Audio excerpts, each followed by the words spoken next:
کہ رب کریم نے فَبِأَيِّ آلَاءِ رَبِّكُمَا تُكَذِّبَانِ، اللہ کی کس کس نعمت کو تو جھٹلائے گا؟ اور خداوند کریم نے نعمتوں پہ نعمتیں ہمیں دی.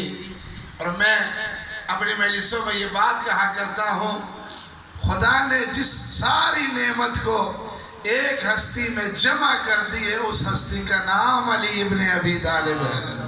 صلی اللہ محمد. علی خوش قسمت کو ملتا ہے، حسین خوش قسمت کو ملتا ہے. ماؤں کو سلام کرو، باپ کو سلام کرو، جو ٹر گئے نے ان کے لیے فاتحہ پڑھو، اس لیے کہ کائنات کی سب سے بڑی قیمتی شے کا نام علی ہے. اللہم صلی اللہ محمد. جو علی کو نہ ملے، جس کے قریب علی نہ ہو، جو علی والا نہ ہو، یہ ہماری بات نہیں ہے. یہ حکم قرآن ہے، یہ حکم پیغمبر ہے، یہ صحابہ کا کلام ہے، یہ امہات المومنین کا اقرار ہے، یہ ساری لکھی ہوئی کتابوں میں ہے کہ روز قیامت جو سب سے مشکل مرحلہ ہوگا وہ یہی ہوگا کہ ساری عبادت ہے، بتا ولائے علی ہے کہ نہیں ہے.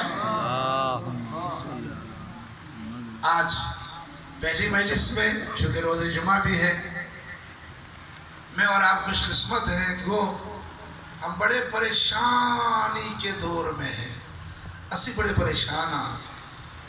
ہم بہت بڑی مصیبت میں سے گزر رہے ہیں جس کا نام کرونا ہے.